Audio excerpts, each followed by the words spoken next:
Story 4. One had lost his heart and bidden farewell to his life because the target which he aimed at was in a dangerous locality, portending destruction and no chance promising a morsel easily coming to the pellet, nor a bird falling into the trap. When thy sweetheart's eye has no regard for gold, mud and gold are of equal value to thee. I once advised him to abandon his aspiration to a fancy impossible realization, because many persons are enslaved by the same passion like himself, the feet of their hearts being in chains, because they're impossible fancy. He lamented and said, "Tell my friends not to give me advice, because my eyes are fixed on her wishes. By the strength of fist and shoulders, warriors slay enemies, but sweethearts upbraid. It is against the requirements of love to renounce affection to our sweethearts for fear of losing our lives. Thou who art a slave to thy selfishness, art mendacious in the game of love. If there be no way to reach the friend, friendship demands to die in pursuit of it.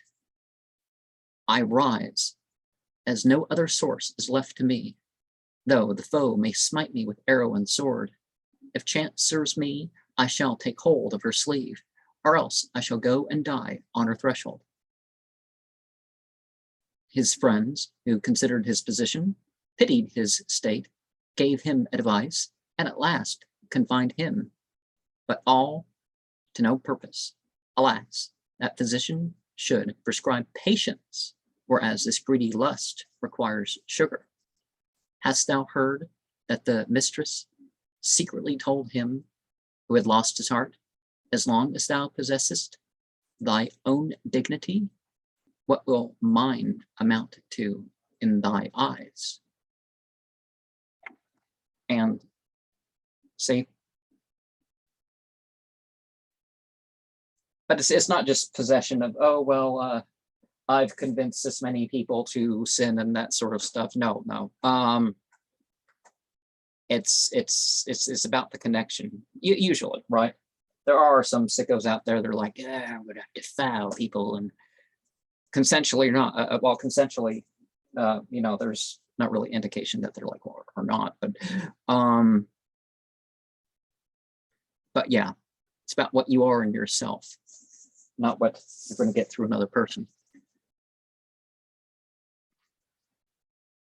It is related. The royal prince, who was the object of his affection, had been informed to the effect that a good-natured and sweet-spoken youth was constantly attending on the plain, uttering graceful words and strange tales having been heard of him. It appeared that his heart is inflamed and that he has a touch of insanity in his head. The boy knew that his heart had become attached to him and that he had raised this dust of calamity. Accordingly, he galloped towards him. When the youth perceived the prince approaching him, he wept and said, "He who has slain me has come back again. It seems his heart burns for him whom he has slain."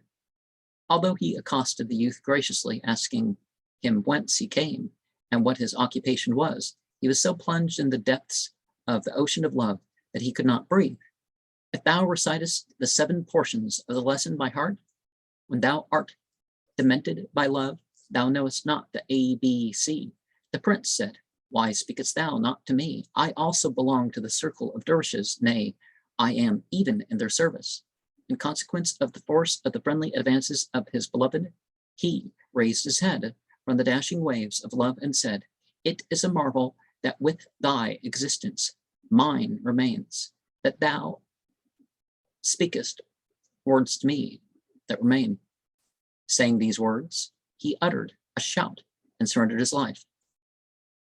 It would not be strange if he had been slain at his tent door, but it would be strange that if alive, he should escape safe. Well, there's something to the idea of not always being so safe, but that should be not debaucherous, but what is best for you. What's actually best for you.